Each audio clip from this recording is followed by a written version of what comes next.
Good evening, everyone. The meeting will come to order. Madam Clerk, would you please read the adequate notice of compliance statement? Yes.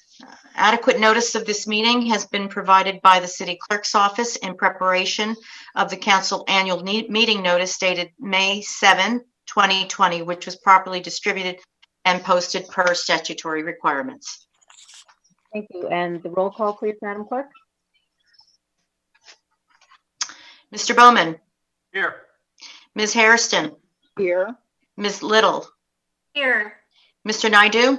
Here. Mr. O'Sullivan. By the City Clerk's Office. Mr. Vartan. Present. President Fox. Here. And now I'd like to call upon everyone to do the Pledge of Allegiance, please. I pledge allegiance to the flag of the United States of America and to the republic for which it stands, one nation, under God, indivisible, with liberty and justice for all. Okay. I would like to take a moment of silence for the 15 residents who have passed due to the coronavirus health crisis.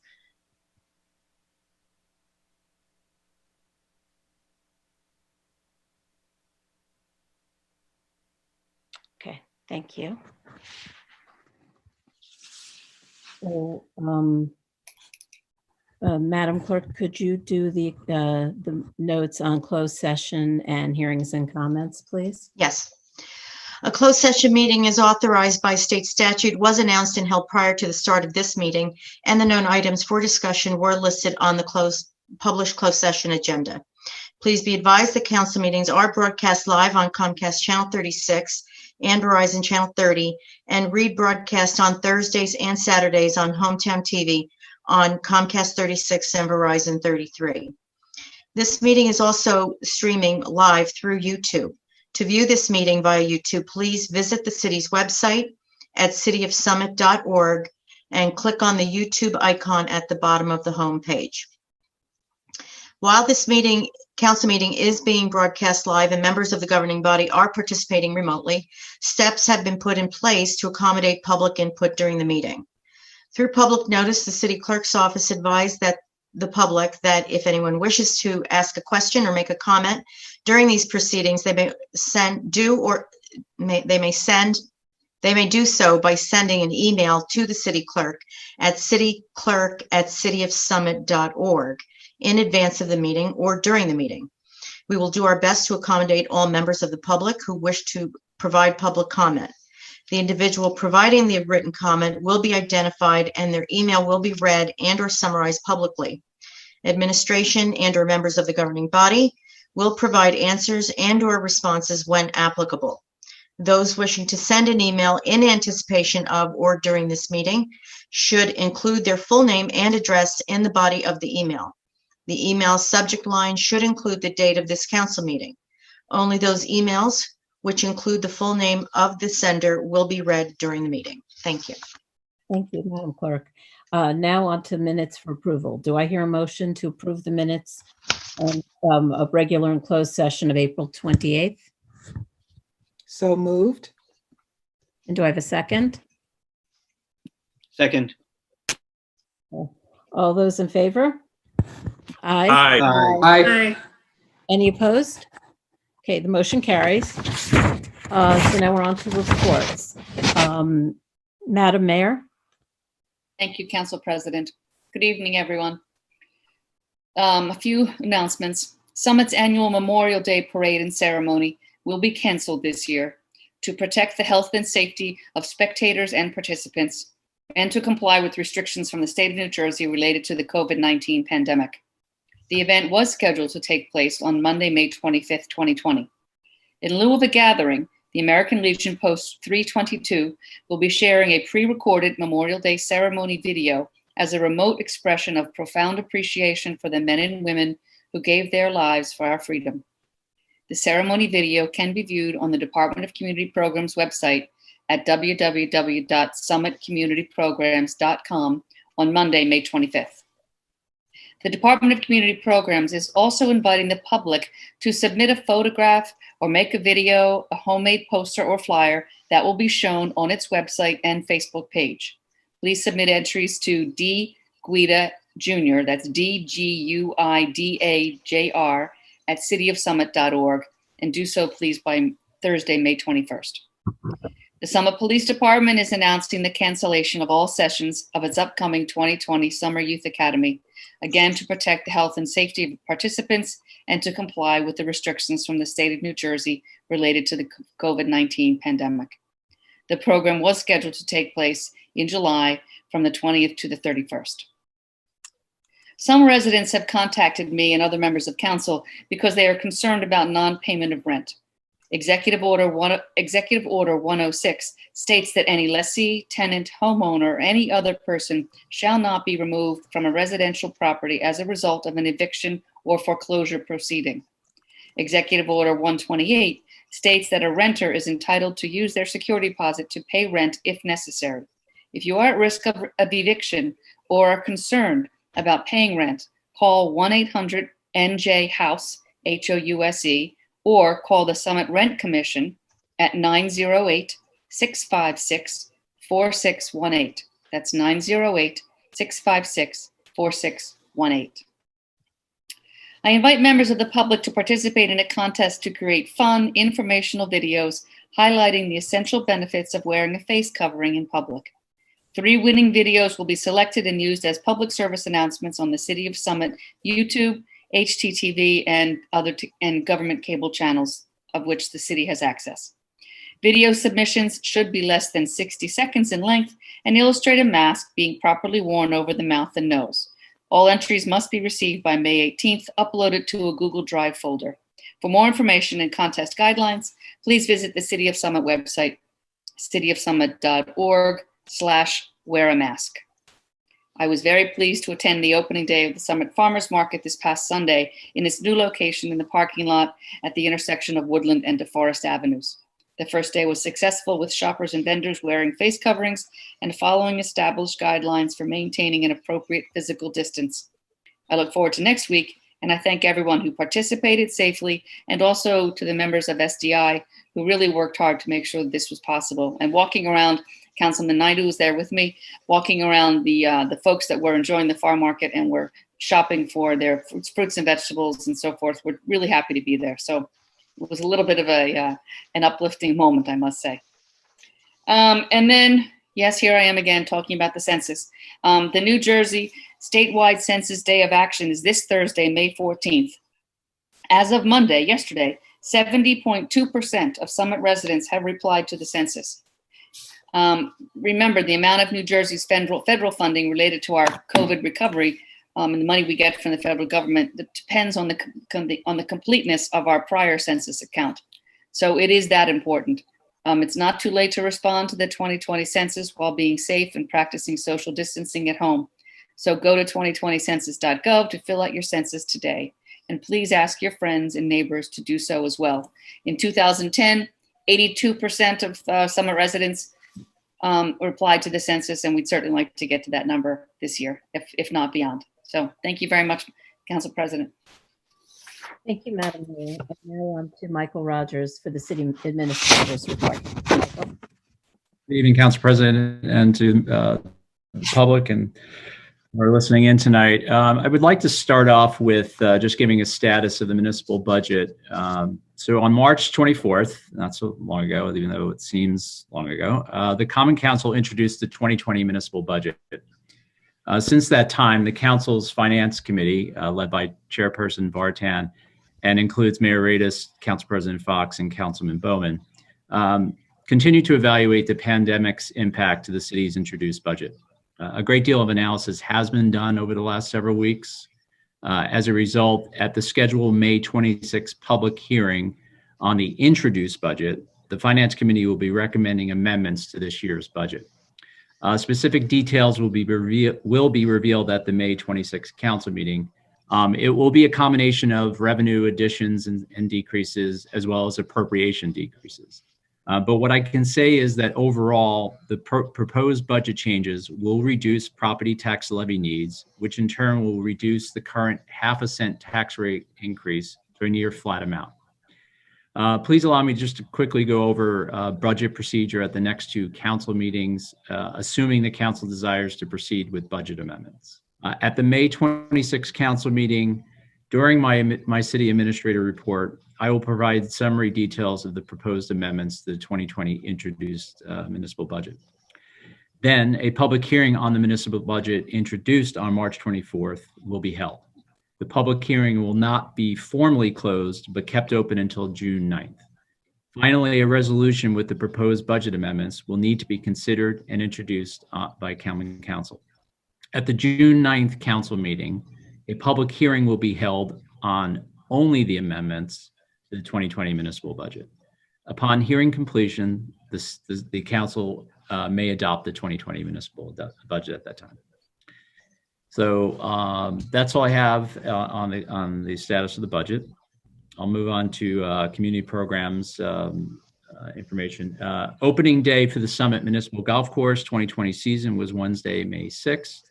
Due to ongoing COVID-19 outbreak restrictions, pre-registration of tee times is required for all players, and social distance guidelines are being strictly enforced. Other mandatory safety protocols can be viewed on the Summit Department of Community Programs website. Annual membership rates for residents are $50 for adults, $40 for children 6 to 17, and $40 for senior citizens. Non-resident memberships begin at $115 for the season. For registration information and hours of operation, please visit the DCP website or contact them by phone at 908-277-2932. Municipal tennis courts at Memorial Field reopened this past Monday. Players need to reserve a court in advance at summitcommunityprograms.com. No walk-ons will be permitted. And thank you to the Summit Tennis Association for your assistance in helping to coordinate this process. And then finally, the transfer station is open by appointment only on Tuesdays, Thursdays, and now on Saturdays from 7:30 a.m. to 2:30 p.m. At this time, it remains closed on Monday, Wednesday, Thursday, Sundays, and all major holidays. Appointment times are strictly enforced. Residents are asked to please maintain a physical distance of 6 feet between themselves and staff, and please wear masks during appointments. And that's all I have for this evening, Council President. Thank you.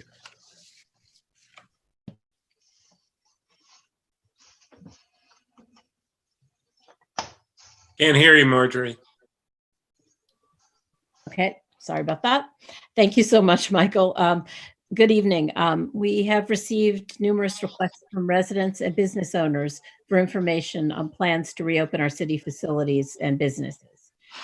For our council committees, we're working on plans to support the reopening of Summit businesses, City Hall, and other municipal facilities, and to initiate a full reopening of the Summit transfer station. Council members are working with the mayor, city staff, and Summit Downtown Inc. to develop a plan to safely reopen businesses while complying with state of New Jersey guidelines from the governor's office. Our goal is to provide a flexible approach that helps to safely jumpstart our local economy once we've received the go-ahead from the governor's office. It is our goal that as soon as possible, we will begin to move forward with innovative ways to provide additional services while maintaining social distancing. The Summit Farmers Market is an excellent example of how business can be conducted in a safe and efficient manner. Sunday's market was successful because people followed the established guidelines for social distancing and wore face coverings. City Administrator Rogers spoke about city operations and how we have established a process for doing business at the transfer station, and also about how we've established a process for safely providing access to our golf and tennis facilities. Please know that we're committed to establishing additional processes to resume our lives safely.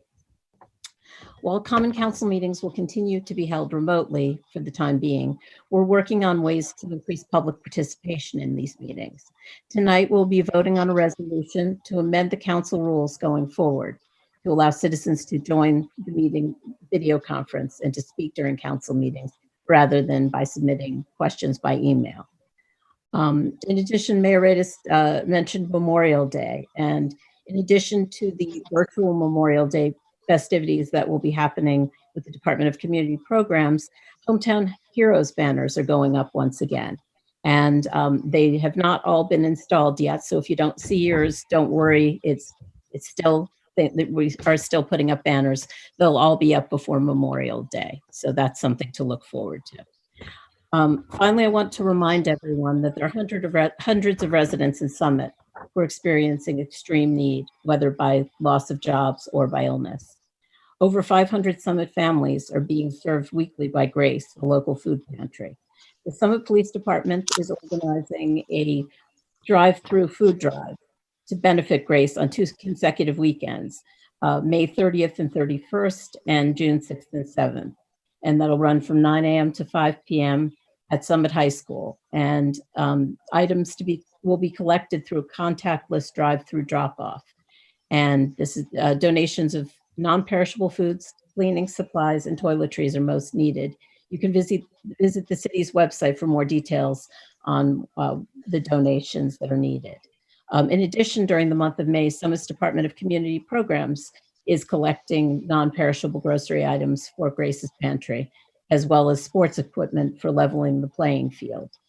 You can drop these items at the Department of Community Programs at 100 Morris Avenue, at the community center at 100 Morris Avenue. And you can visit summitcommunityprograms.com for more details. Thank you. And now we're on to public comments. At this point in the meeting, members of the public will have an opportunity to comment on any matter that is not on the agenda.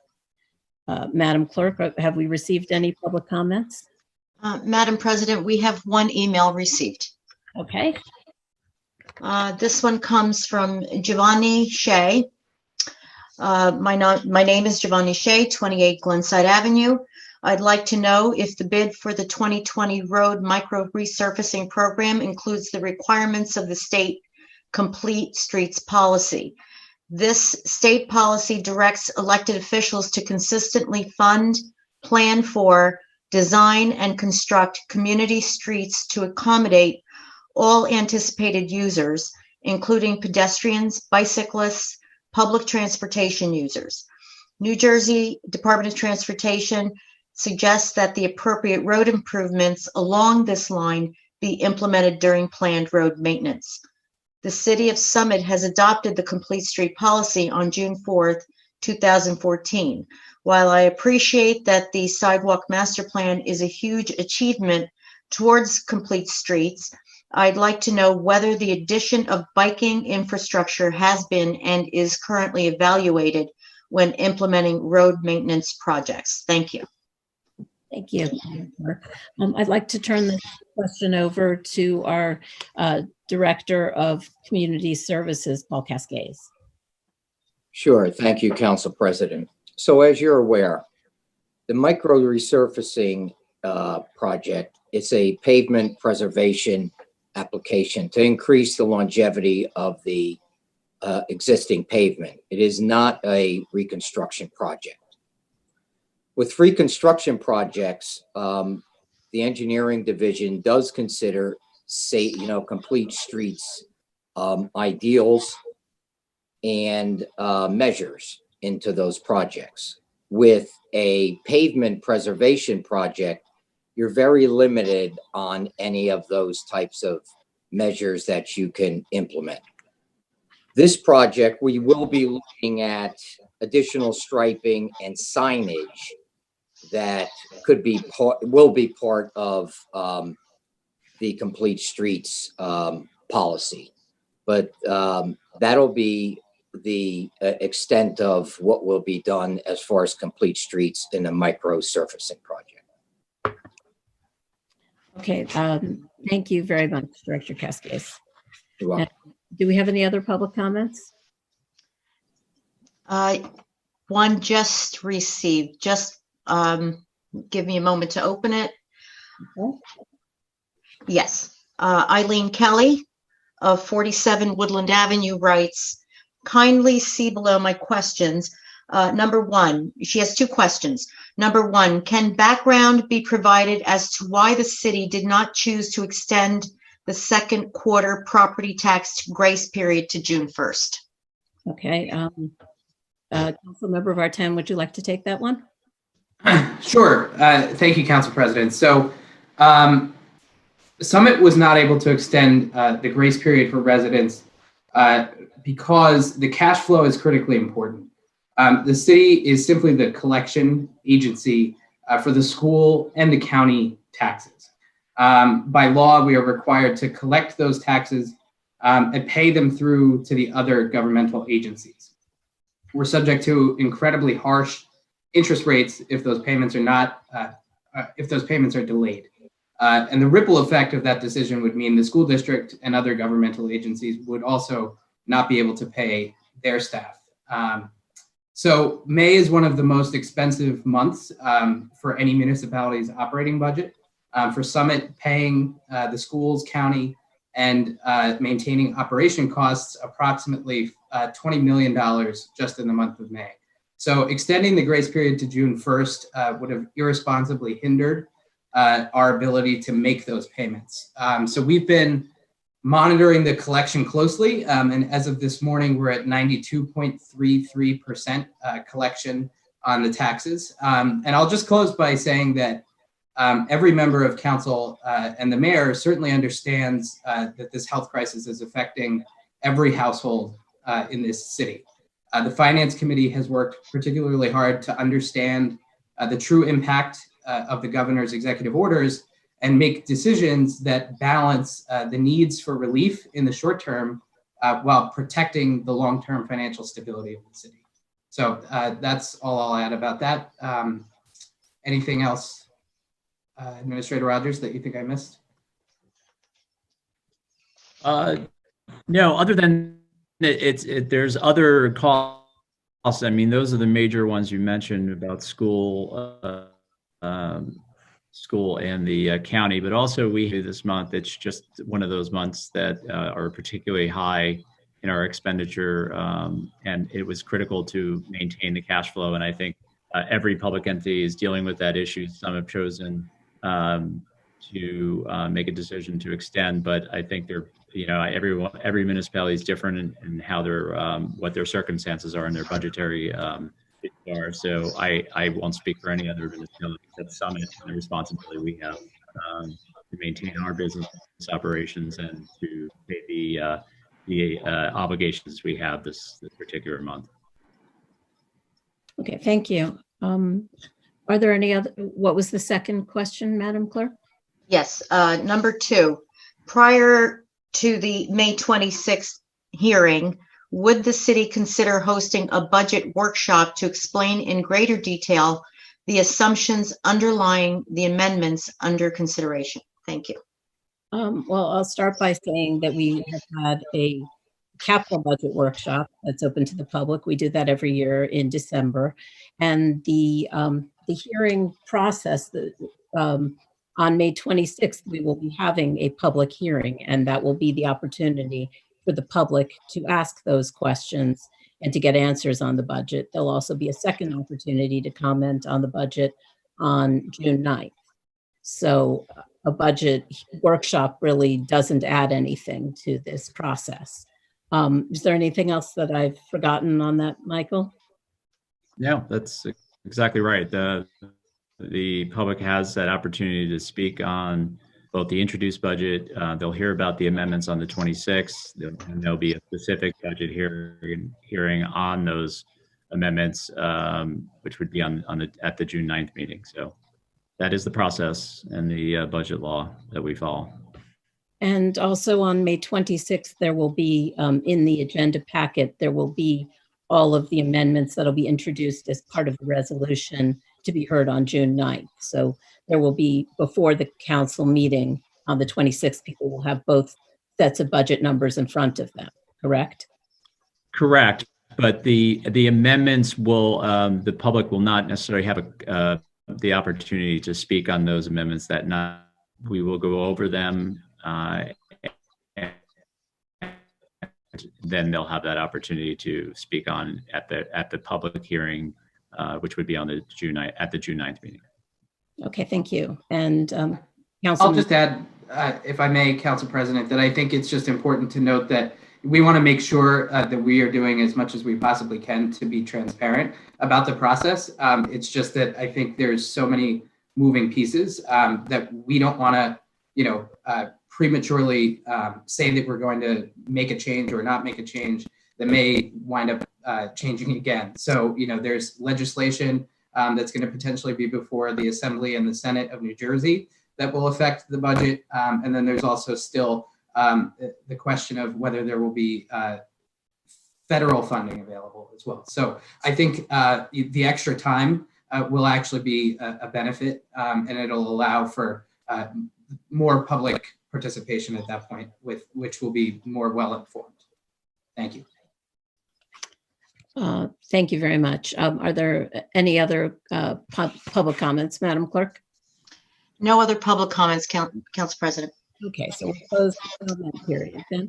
I realize that we skipped over the presentations. We have Chief Eric Evers from doing a presentation from the Office of Emergency Management.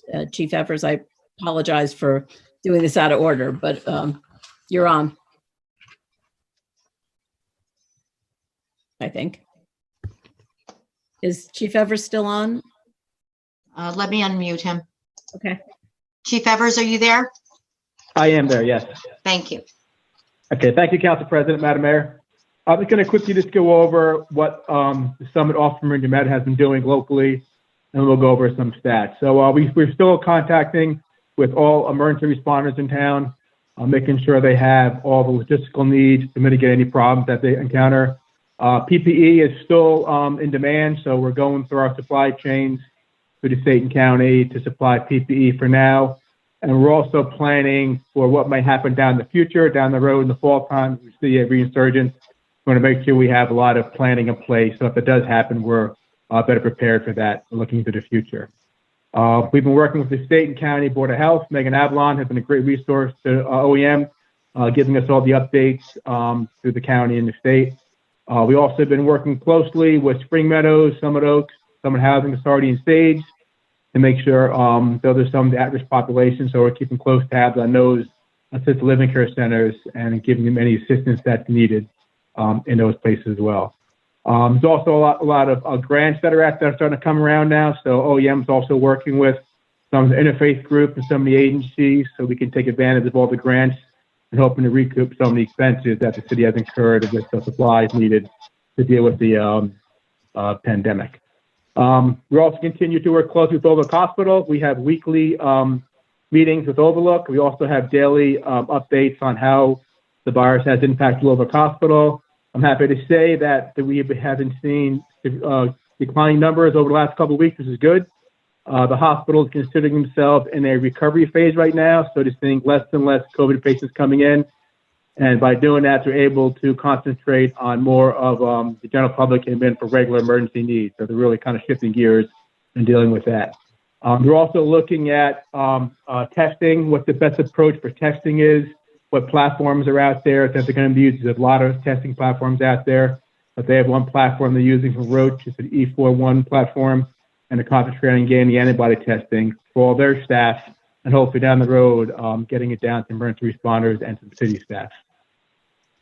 So locally wise, unfortunately, Summit has 188 positive cases, and out of that, we have 15 fatalities. Union County in general has a little over 14,000 positive cases, and there's approaching 900 deaths, and there's about 9,500 deaths statewide.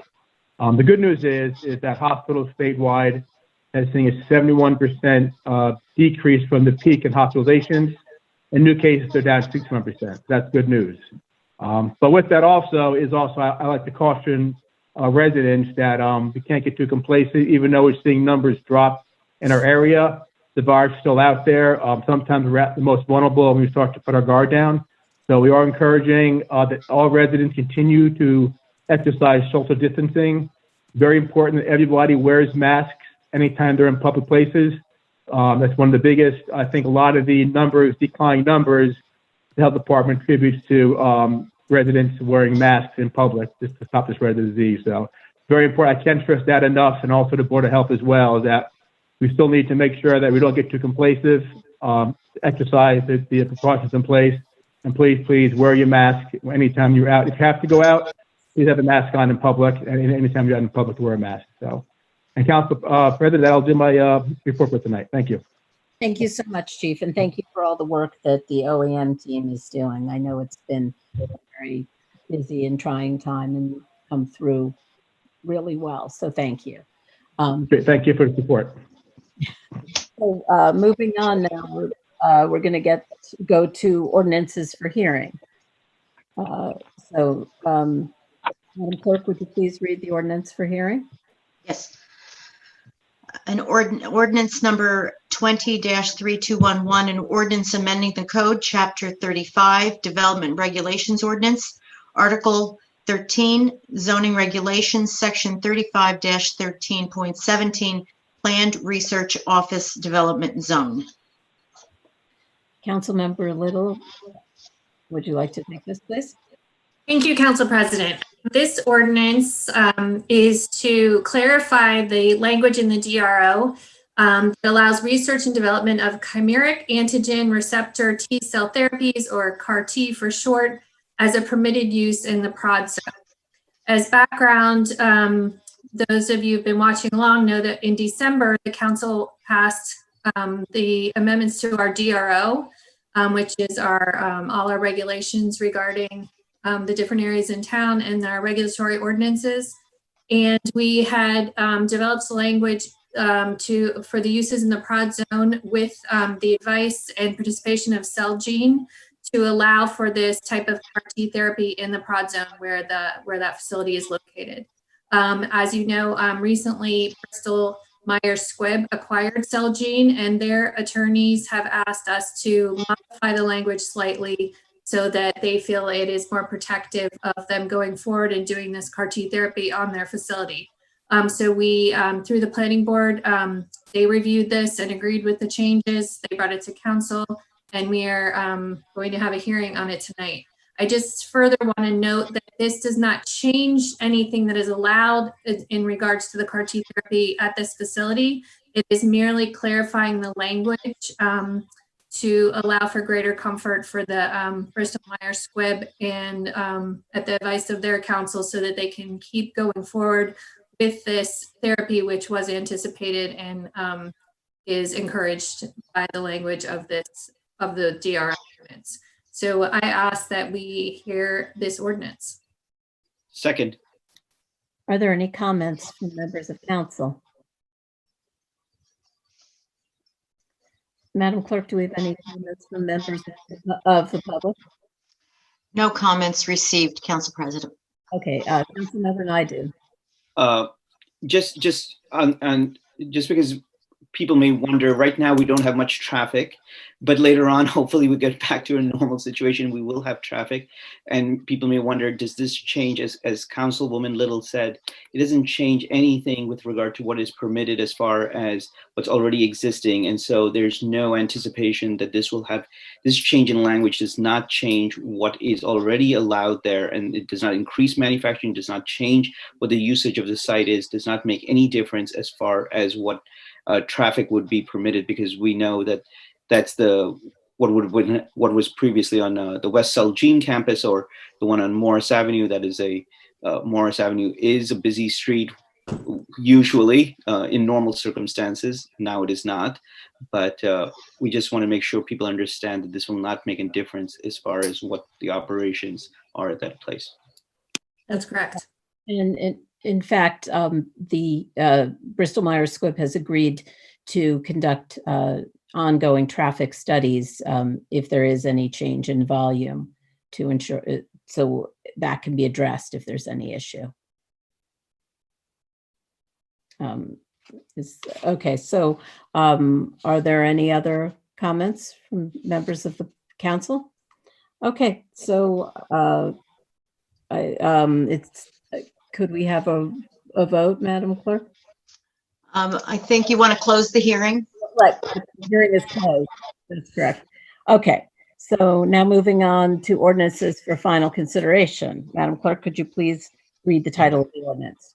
Ordinance 20-3211, an ordinance amending the code, Chapter 35, Development Regulations Ordinance, Article 13, Zoning Regulations, Section 35-13.17, Planned Research Office Development Zone. Councilwoman Little.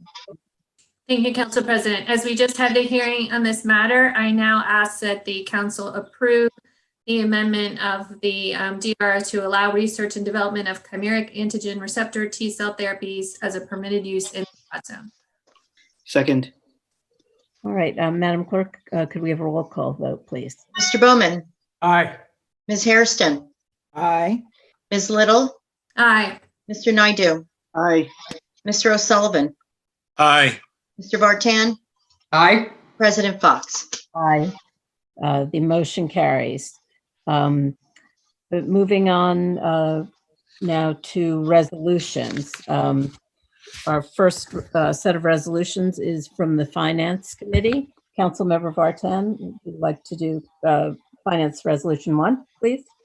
Thank you, Council President. Resolution number 7151 authorizes concurrence with the Board of School Estimates certification of funds for the school budget. So everyone is aware the school budget process. The school administration works with Board of Education to propose a budget for the upcoming school year.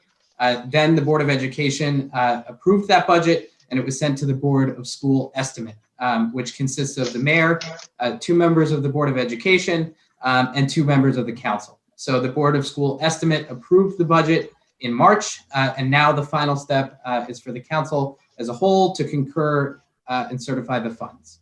So I move to adopt this resolution. A second.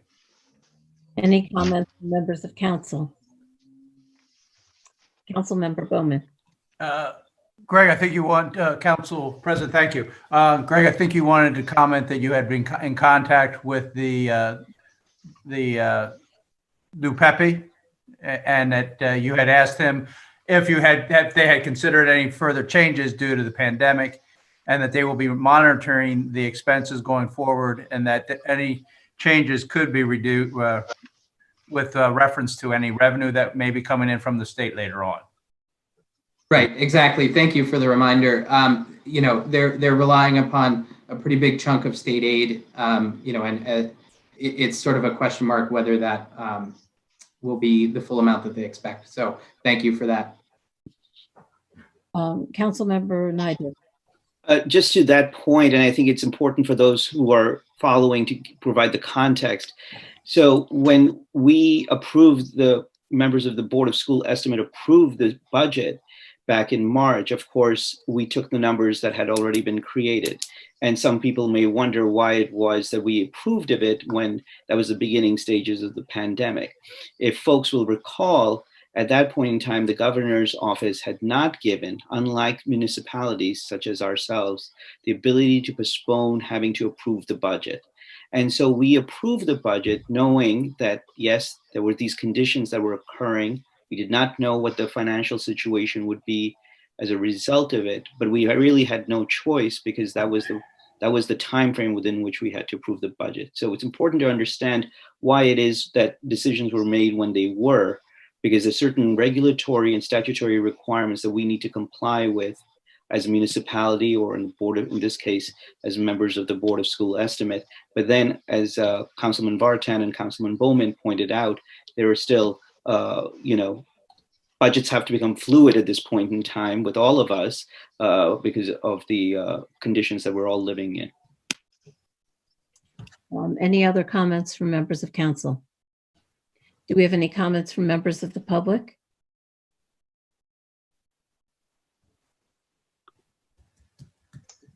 No, Madam President, no comments. So with that, I'll call for a vote. All those in favor? Aye. Aye. Aye. Aye. Any opposed? Okay, motion carries. Councilmember Vartan, Finance 2. Thank you, Council President. Resolution number 7154 authorizes moving the late fee due date for food establishment license renewals from July 1st to July 31st. So food establishments that have limited operations for the last 2 months will have until the close of business on July 31st, 2020 to submit their application and pay their renewal fee to the city clerk's office. Any application and payment received after that date will incur a $50 delinquent fee. I move to adopt this resolution. Second. Any comments from members of the council? Any comments from members of the public? No, Madam President. Okay. No, I'll ask again if anyone from council has any comments. Okay, I'll call for a vote. All those in favor? Aye. Aye. Any opposed? Okay, moving on. We have 2 resolutions from capital projects and community services. Councilmember Little. Thank you, Madam President. The first resolution is number 7129, and that's to accept the bid for microsurfacing. As discussed by Director Cascades during the public comment section, this is a program that we've used for many years to extend the life of our summit roads. It's been extremely successful as a cost-saving measure and also to lessen the disruption to residents for major paving projects. And we are happy to have received a bid from Asphalt Paving Systems, who we've used before at the same price as we have, as they've done the work in the past. Just for residents' knowledge, the following roads are scheduled to be microsurfaced this year, and that would be Hillcrest, Beekman Road, Myrtle, Twombly, Warwick, Pembroke, Portland, Gary, Irving, and Canoe-Brook Road. And I ask that we approve this resolution. Second. I'd like to point out this is an example of shared services. We are doing this bid as a cooperative, and we are the lead community with, I believe, 4 or 5 others. And by bidding as a group, we get a much better price for this project. And we then divide up based on how much asphalt is being used, which communities pay, what amount each community is paying. But this is a great great example of a way that we can do shared services and save the city a lot of money. So I commend Director Cascades and his staff for running this. Does anyone else have any comments? Any members of the public other than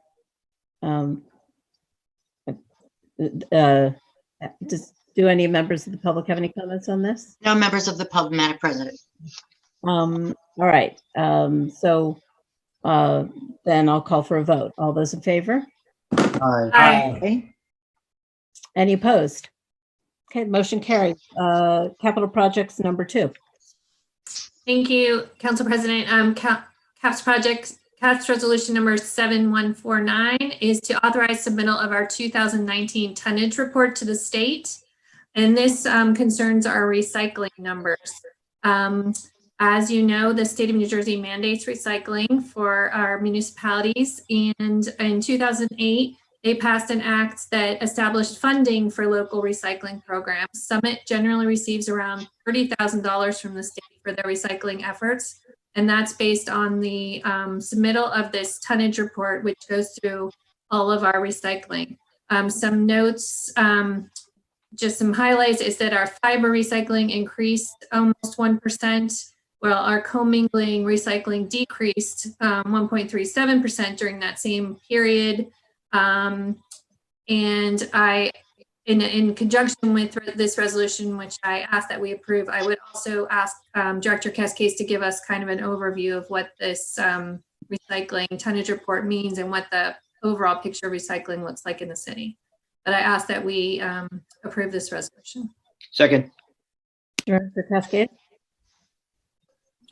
Sure. Thank you, Council President. So I want to thank you for giving me a couple minutes to provide an update and highlight some of the changes in recycling in Summit. Due to the current depressed global recycling market, Summit recent recycling contracts, both curbside and at our recycling depot drop-off, have recently changed.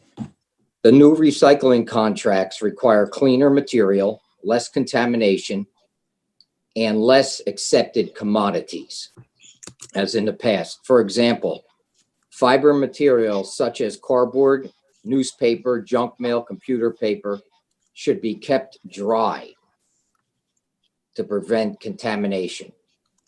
Pourable containers such as glass bottles, aluminum, and bimetal cans, plastic pourable containers should be rinsed clean prior to placing out for collection. Both contracts do not allow for any plastic bags to be part of the recycling mix.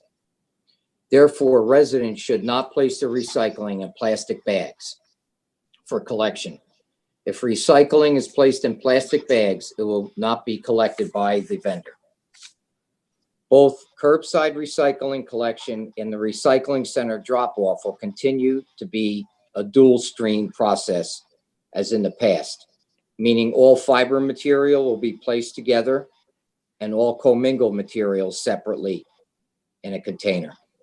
In the past, and these are some of the changes, you can see now that there is a flyer posted for you to see that talks about or indicates the plastics now that are being accepted. So in the past, plastics 1 through 7 were accepted. Today, only plastics 1, 2, and 5.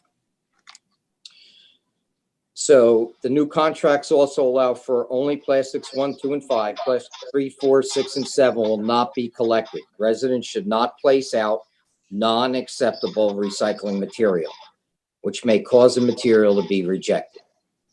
I encourage residents to keep fiber material dry. In the event there's a predicted inclement weather event, it is advisable to cover the material, your fiber, or deliver it to the drop-off center where it will be placed in tarp roll-off containers. Some of the examples of plastics 1, 2, and 5 are there on the screen. They're plastic pourable containers, soda bottles, and other pourable containers. You'll see on the underside of those containers, it'll be marked either 1, 2, or 5, or any other number. If it's not a 1, 2, or 5, please throw it away. Your number 2s are typically your milk jugs, detergent bottles, and some of the children's toys. 5s are yogurt containers, some yogurt, not all yogurt containers, cottage cheese containers, and bottle caps. As I mentioned, glass bottles and jars continue to be part of the commingled mix by metal cans and aluminum cans.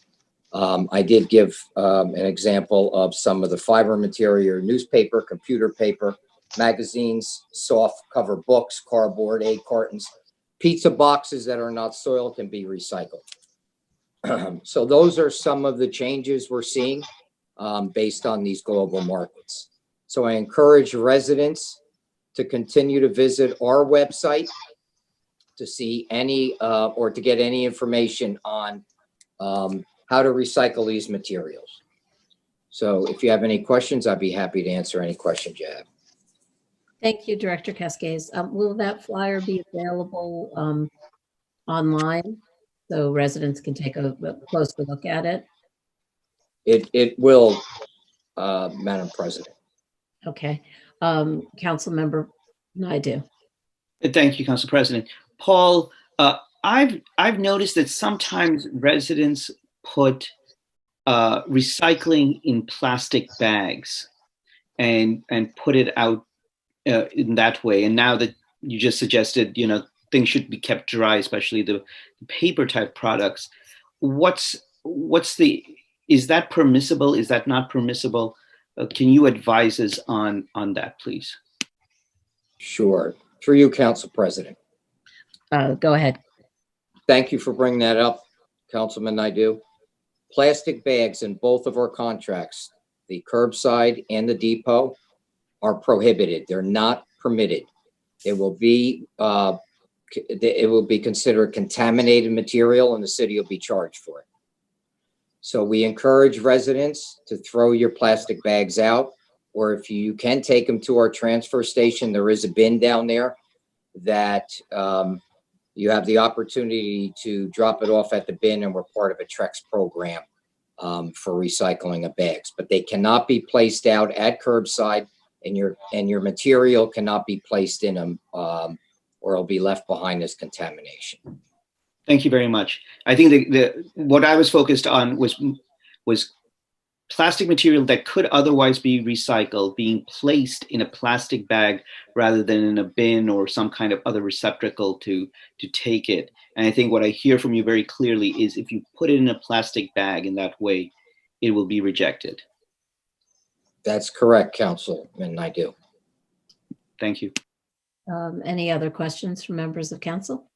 Councilmember O'Sullivan. Thank you, Council President. Paul, as you know better than all of us, how expensive recycling is getting.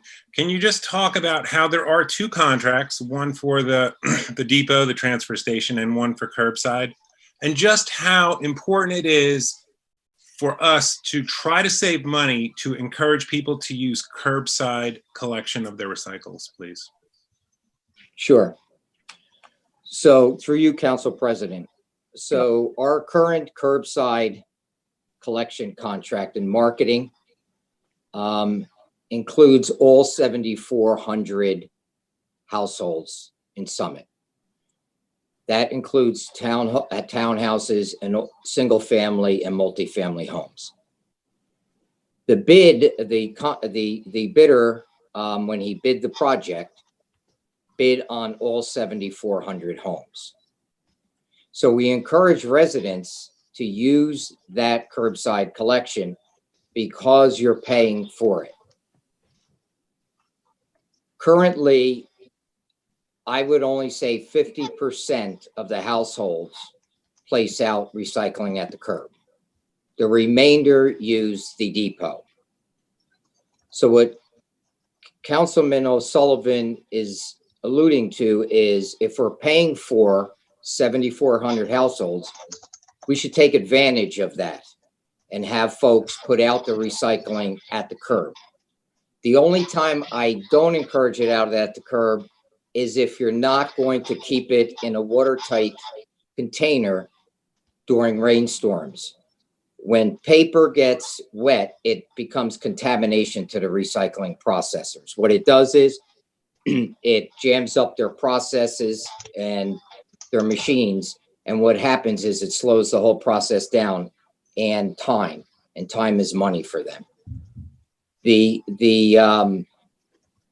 Also at curbside, that contract, the vendor, the contractor is responsible for marketing that material. So he needs to market it, whether it's in an up market or down market. Right now, we're in a very depressed market. So by recycling at the curb, it's up to him to market that material. Whereas at the depot, we market the material. So we encourage folks to continue to use curbside, and we'd like to see an increase in the curbside recycling, then more than 50%. Does that answer your question, Councilman? Yes, it does. So just to clarify that, Director Cascades,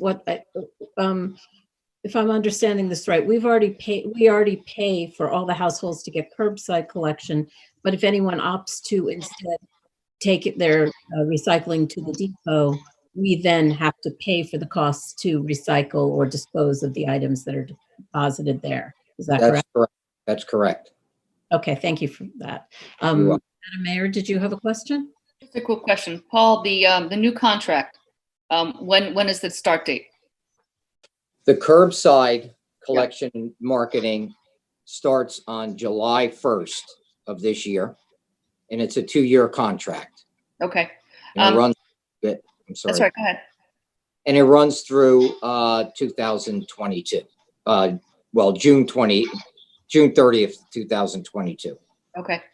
All right, well, and I'm just gonna suggest that and I'm sure, Michael, you would agree, the communications chief is going to have to do a good push throughout the next 2 months to really educate people about what you talked about, Danny, and also, the recyclables 125 and no contamination of fiber. And, probably people will be happy to hear about things that are not COVID related. So we'll make sure that she puts a heavy push onto that in the next 2 months.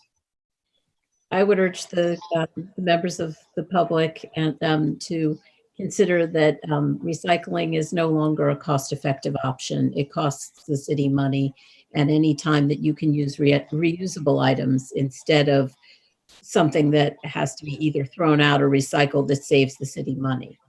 So it's just something to keep in mind when making purchasing decisions. Are there any other comments? Councilmember Naidoo, is that ahead? Sorry, just following up on what the mayor said with regard to the communications, which I wholly agree with, but I think we should also point out, which was very interesting in this discussion, is that essentially people who are taking and putting stuff at the transfer station are costing, it's costing us twice the amount of money, right? Because we've already paid for it, and now we're going to pay for it again. And I don't think residents know that. I certainly didn't know it till right now, basically, right? And so I think we need to educate, because I think if people knew that, they wouldn't do it, because it's really intended for convenience, that you can get rid of stuff by your curb instead of having to take it and put it in your car and go somewhere, especially now, given the fact that we have by appointment only to go to the transfer station. It strikes me that we really need in our communications, when putting a packet together, make it clear to residents that from a taxpayer's perspective, doing curbside recycling is more cost effective than not. It's a very good point, Councilmember Naidoo. Any other comments from members of council? Councilmember Hairston. Councilmember Hairston, you're muted.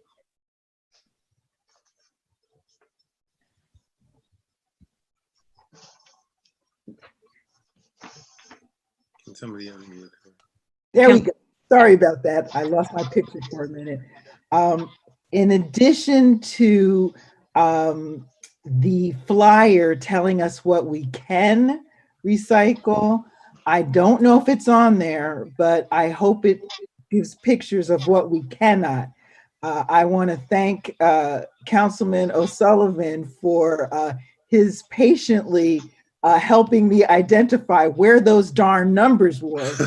Some manufacturers have done a really horrible job and have made them so tiny you need a microscope to find them. So if you haven't already put them on there, also let us know which ones are not allowed. Okay, thank you. Madam Clerk, do we have any comments from members of the public on this subject? As a matter of fact, Council President, we do have several. The first one is from Giovanni Shea. It's a lengthy one, so please be patient. He says, I appreciate the effort of the city to recycle as much and as best as possible and to collect funds from the state, which should be a strong partner of the important objective to recycle more and better. I have been studying previous years' tonnage reports. I didn't have a chance to review the 2019 report yet, so my specific comment below is based on 2017 recycling tonnage report. I believe most observations will be valid for 2019. I know of the recyclables difficult market. Nonetheless, I believe that elected officials to town, county, and state offices should try their best to increase our recycling rate. The State Recycling Act of 1992 mandated to recycle 50% of the municipal waste stream. The MSW recycled includes all paper and beverage containers, antifreeze, lead, acid, auto batteries, tires, motor oil, brush, grass, leaves, consumer electronics, food waste, dry cell batteries, other glass, other plastic, and textiles when they are generated by a non-industrial generator. 10% of total metal has been included as non-industrial. The whole recycling legislation, regulation, classification, and reporting is not very clear or intuitive. So despite the two above official statements, I find it difficult to assess our recycling achievement. Below is a quick analysis of the data that I have been able to review. At the state level, the last available statistics are from 2017, where Summit shows to have generated 86,643 tons of disposable and recycling waste. It seems to me that our municipal waste tonnage report for the same year has a total of 61,850 tons. It doesn't seem to include material going to the incinerator or trash landfill. 54,700 of these 61,850 tons are brush, leaves, concrete, asphalt, bricks, or contaminated soil, items which also wouldn't be disposed of via incinerator or landfill. Thus, the typical garbage that we diverted from incinerator landfill that we recycled in 2017 account for about 7,000 tons, which is less than 10% of 86,640 of our total waste. Shall I continue? It goes on for a couple more paragraphs here. Director Cascades, would you like to jump in at this point, or would you like and respond to that? Thank you, Council President. It's a comment I think that he's trying to make in a, and it's really talking about how there's not really a clear message from the state on how to identify your recycling rates. I've met with this gentleman, had some lengthy discussions. I agree with him in a way, but the tonnage report that we submit every year that you're going to be acting on tonight is developed by the state of New Jersey, and it's to track recycling. In my opinion, the way you track your recycling rate is by looking at the trash you generate and your traditional recycling. So even though this report includes contaminated soil, uncontaminated soil, concrete, a whole host of things, those aren't things that you would typically throw in your garbage can. So the way to look at coming up with a somewhat accurate recycling rate, it would be what a residential unit property would throw into their trash can, and what is being taken out for recycling. So, and that's the way we do it here. I can provide council with a rate in the future. I just can't do it now because we have until July to complete this tonnage report. And for folks who are listening and, aren't clear on the process, all of the numbers that you see in this, in the agenda for this tonnage report is based on vendors reporting what is recycled in Summit 07901. So contractors that do work are required to go to recycling centers with recycling, separate wood out, so on and so forth. And this report is based on the submittals from these contractors and from processors. So it's not a perfect system. And our numbers and every other community, 565 in New Jersey, are based on what is submitted to us through the processing centers or contractors. So in the future, I will provide council with our rate, our recycling rate, which in probably the past 5 or 6 years has been about 37%. The state wants communities to reach 50%. Summit's doing very well. Getting to the 50%, I can tell you that we're one of the fewer communities that recycle more commodities than most do. And now with the free market that will soon be coming online, that's waste diversion and reuse, which will also contribute to our recycling rate being increased. So that's what I have, Madam President. Thank you. And Madam Clerk, was there more to this email? There's a few more paragraphs, if I may. Okay. Let me just reopen it. Okay. As I mentioned, the report regarding waste and recycle is not intuitive. The state report shows our town recycling 51% of MSW and 74% with add-ons, therefore meeting the Recycling Act target. I would be happy to have misread some thousands of tons and being actually recycling more. Obviously, this year priority for the city elected officials, administrators, and staff needs to be the coronavirus crisis. And the crisis also hindered my attempts and focus to understand better the garbage recycling statistics. I hope that in easier times, Summit residents will be able to have a better understanding of our waste and recycling handling and environmental responsibility that costed the city almost $2.5 million in 2019.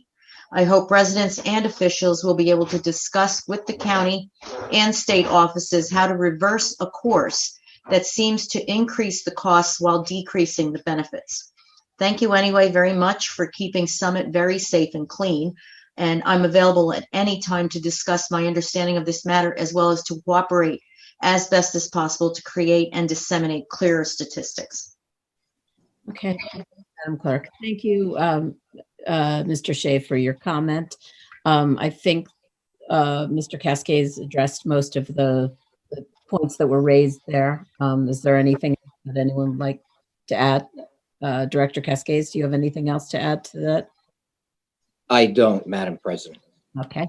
Any other comments from members of council? Yeah, I'm sorry. Oh, no, we have another. I have a couple more emails here. Eileen Kelly, 47 Woodland Avenue. On the recycling tonnage, is there any risk of falling below the 50% capture level? Director Cascades, would you like to take that one, please? Sure. Thank you, Council President. There is no risk falling below. Your gain is, as you increase recycling, the tonnage report that's being submitted to the state, those figures are used in the state determining what our grant will be and how much money we will receive. So typically, it's really not, in my eyes, it's less than 50%. So if we're at 37%, we receive about $35,000. We would like to see it increase.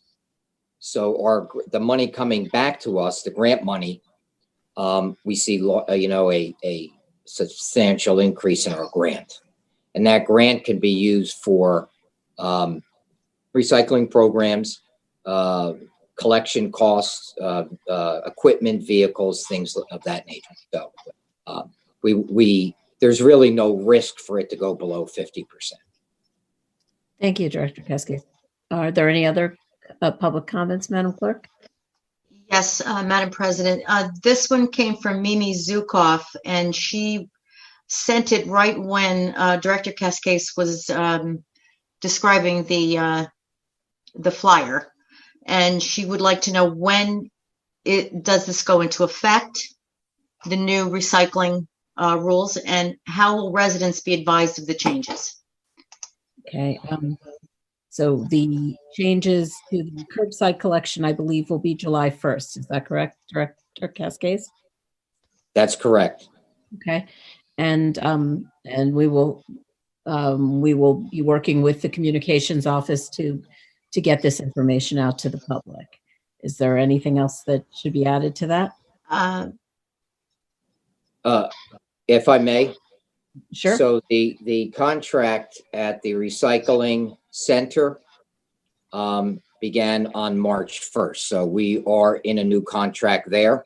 Curbside, as I mentioned, July 1st. So we have to abide by the recycling depot. We're currently under contract with the plastics 1, 2, and 5, and no plastic bags. Okay, thank you. Are there any other public comments?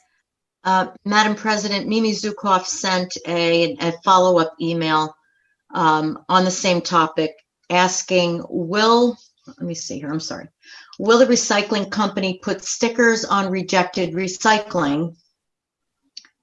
And also, she suggests that effect on taxes should be included with the tax bills. Okay, Dr. Cascade, do you want to take that one, please? Sure. Thank you, Council President. So they are required through this contract to actually place stickers that'll be approved by the City of Summit on any material that is being rejected. Okay, thank you. And as far as the tax bill, is there a way to calculate what the costs of recycling are and to inform the residents of that? We could come up with an estimate of the cost. However, it's difficult because our contracts are based on markets that fluctuate weekly. So there is an index that the vendors use and processors that determine the cost and what the revenue stream is for recycling or the cost of recycling. So each week that changes. However, the curbside contract was bid, and that increased from about $228,000 a year to a little over $500,000 a year. That's a fixed price. As far as the depot, we do market that material, so it will fluctuate. We're hoping that the market, changes and is not as depressed, so we could see some revenue. But right now, we're not seeing any revenue stream like we did 2 years ago in the commodity. It's a commodity market. And there's an index for that market, and it fluctuates weekly. Okay, thank you, Director Cascades. And thank you, Ms. Zukoff, for your comments. Are there any other comments? No other comments, Madam President. Okay, so are there any other comments from members of council? Councilmember Naidu. Not to belabor this, but actually I thought Ms. Zukoff's comment was very interesting about the tax bill, and I'm wondering, and maybe this is to the city administrator, Michael Rogers or Tammy Baldwin, I'm wondering whether a public service announcement kind of thing at the bottom of the tax bill can be indicated, saying the less you recycle, the less we get money in grant money, and it costs us more, right? And so if there's a way of putting that, because I don't think people understand the relationship between recycling and actually charge to them on their tax bill, as well as the fact, as the director said, we get, the less people recycle, the less we get in grant money. So there's a couple of negatives if we don't recycle. And I'm wondering if there's room, like a little PSA kind of thing, not necessarily, just an idea. So I'll throw it out there. Okay, any other comments? Okay, so that was quite a discussion. So now I'm going to call for a vote. All those in favor? Aye. Aye. Any opposed? Okay, the motion carries. So now we're moving on to law and labor. Councilmember Bowman, we have 2 law and labor matters. I do. Thank you, Council President. Law and Labor number 1, Resolution 7148, is to declare a vacancy in the fire department. As we discussed in closed session, we have recently accepted the retirement of a 25-year-plus employee, firefighter. He served his time and he's going into retirement. So we are declaring a vacancy to replace this vital position. And once this individual is identified, and after post-COVID, this firefighter would go to the training academy in Morristown and then come on to the force after that. I move this resolution. I second it. Okay, all those in, any comments from members of council? Any comments from members of the public, Madam Clerk? No, Madam President. Okay, so all those in favor? Aye. Aye. Any opposed? Okay, the motion carries. Law and Labor number 2, Councilmember Bowman. Thank you, Council President. The second one is resolution number 7147. Also, as we discussed in closed session, is to extend the sick leave of a DCS employee. This employee has sick leave earned with pay, and he's undergone a shoulder surgery. This will take him through June 2nd. I move this resolution. I second it. Any comments from members of council? Any comments from members of the public, Madam Clerk? No, Madam President. Okay, all those in favor? Aye. Any opposed? Okay, the motion carries. So we're moving on to safety and health. We have 3 resolutions. Councilmember Hairston, would you like to do number 1, please? Thank you, Madam President. I am introducing resolution number 7152 to authorize the submission of a FEMA assistance to firefighter grant application. This grant is in response to COVID-19 and is provided by FEMA and is in the amount of $3,000. And the city has committed a 10% match. The $3,000 will be used for personal protective equipment, and I offer this resolution for approval. I second. Any comments from members of council? Any comments from members of the public, Madam Clerk? No, Madam President. Okay. All right. All those in favor? Aye. Aye. Any opposed? Moving on to safety and health number 2, Councilmember Hairston. Thank you, Council President. I'm pleased to introduce resolution number 7159 that authorizes submission of a first responders grants program grant application and the execute grant agreement to the Gary Sinise Foundation. The grant amount is for $36,697.49 and is for equipment. Our first responders through OEM have decided to purchase 2 UV lanterns, 2 flash box disinfection chambers, 2 gas-powered misting machines with antiseptic, and 1 handheld, I can't read my own writing here, sprayer of disinfectant.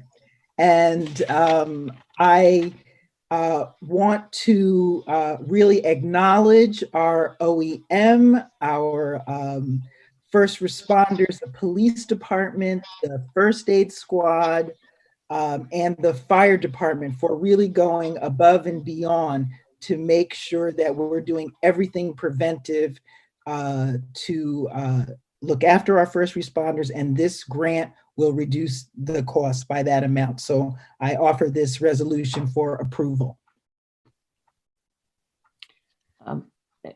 Councilmember Little, I think you're muted.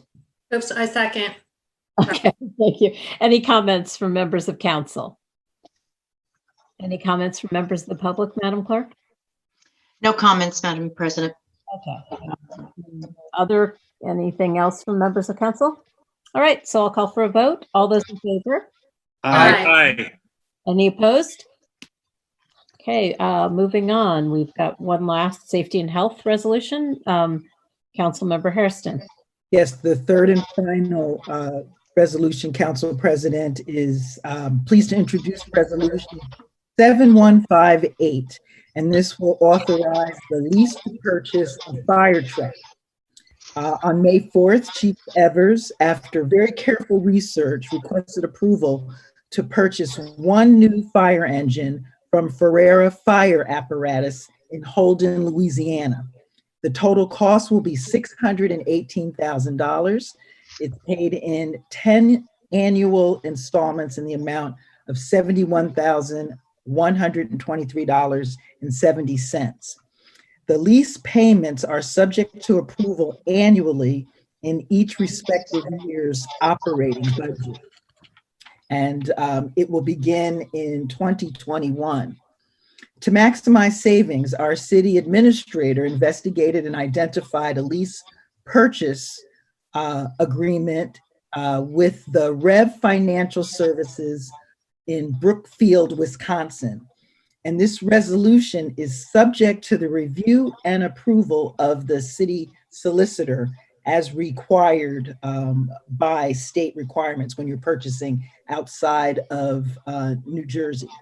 And so I move this resolution for approval. And Madam President, if you would permit the fire chief to make any additional comments about this, I'd appreciate it. A Okay. second. Okay, Chief, do you have anything you need to say? No, I just appreciate the council taking the time to look at the resolution. It does replace a 28-year-old fire apparatus that is currently out of service. So the approval of this fire truck is critical to the fire department's operations. So I want to thank you for your consideration of it. Okay, thank you. Councilmember Little. Thank you. I just wanted to add that the safety committee works very closely with the chief questioning about the need for this new fire engine, which clearly we took very seriously, especially at this time. This engine had been way over its expected lifespan and had been, that we've been doing a lot of servicing and replacement of parts to keep it going beyond its anticipated life span, and it at this point it's really in need of replacement. So although it may seem strange that we are purchasing a new fire engine at this time, it is actually been a cost-saving measure that we've kept it going for this long, and that we are currently able to buy a standard fire engine instead of the custom engines that we've had to do in the past as a result of the small size of the fire station. We're going to be able to go ahead and buy a standard truck, which should have increased lifespan, less service costs, and be at a cost savings from the trucks we've purchased in the past. This is a necessary purchase that is crucial to keeping our residents safe. And we did ask a lot of questions and determined that this was a necessary expenditure at this time. Are there any other comments? Member Vartan. Thank you, Council President. I'd just like to note a couple extra things. My understanding is that starting this process now is critical because it will take 5 or 6 months to actually get the vehicle. So it's critical that we start the process. And additionally, I think it's just also important to point out the first payment is not due until May of 2021. So those are the only two things I'd like to add as well. Okay, thank you. And Councilmember Bowman, you had your hand up? I did, but I thought, Greg and I, or Councilman Vartan and I serve on finance together, and he read my mind. But then the other thing I just want to make sure everyone hears is that while we will be receiving it in May, this truck will be able to fit in the old fire station, so that we have taken that into consideration. Just to be real specific about that. So I know a lot of people talked about how we had to get the special trucks. This one will fit in the old fire truck station as well. Thank you, Councilmember Bowman. Councilmember Naidu. Thank you, Council President. Through you and to the chief, maybe the chief could describe what the role of this fire truck is versus the other equipment that is already there by the fire department.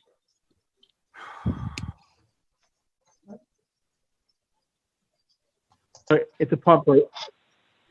Okay, yeah, so it's a fire engine. It's one of 4 that we have. We have 4 engines. They pump water, and it's our first line apparatus to any kind of fire call in Summit.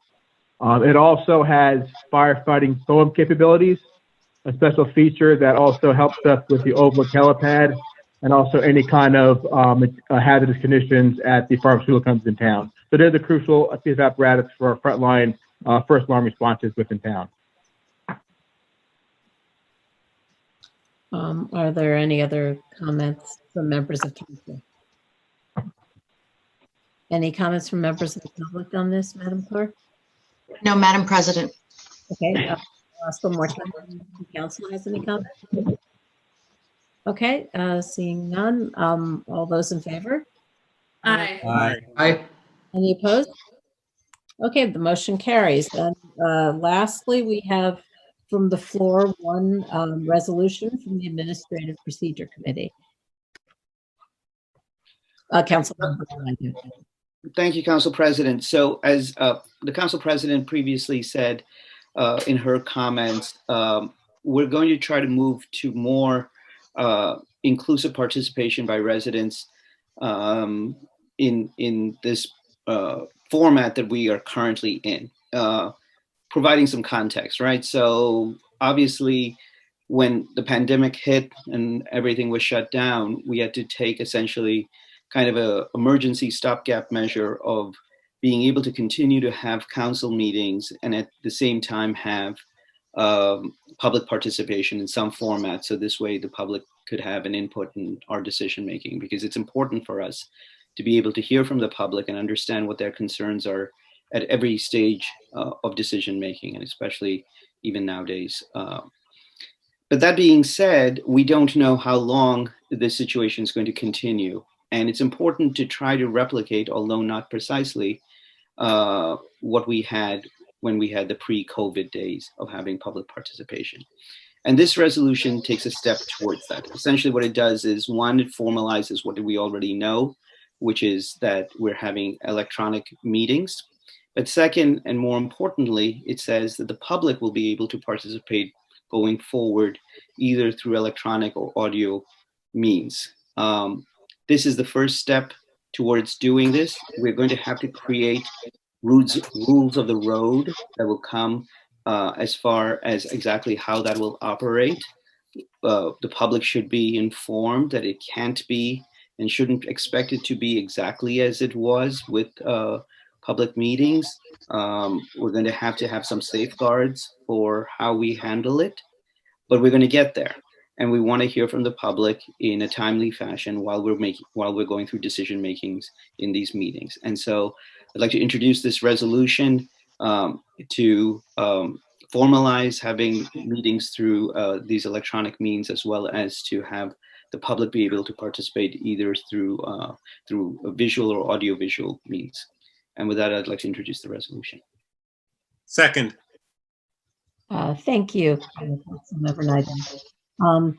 I'd like to point out that one of the things that we want to ensure is that for the next two meetings, when the budget is being discussed, that there will be an opportunity for members of the public to participate more fully in the meeting, either by telephone or by video participation.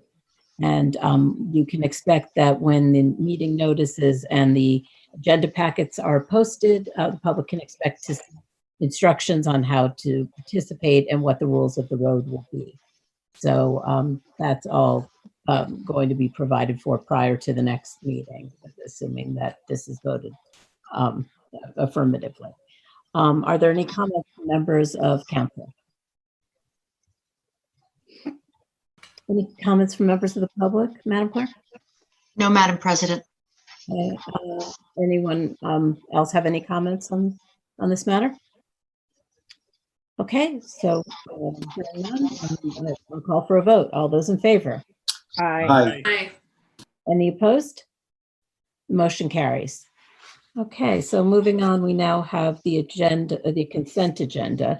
Generally, we take that as all of those items as a group, unless any members of the public or any members of council have any comments on them. Madam Clerk, do we have anything from the public on that? No, Madam President. Okay, does anyone on the council have any comments on any of the individual items? Okay, do I have a motion to on the consent agenda? So So moved. moved. Oh, second? Second. Okay, all those in favor? Aye. Aye. Any opposed? Okay, moving on, council members' comments and new business. Does anyone have anything they'd like to say? Okay, going once. All right, so do I have a motion to adjourn? All right. Motion. Second. Okay, all those in favor? Aye. Aye. Okay, the meeting is adjourned. Thank you very much, everyone, and have a good night.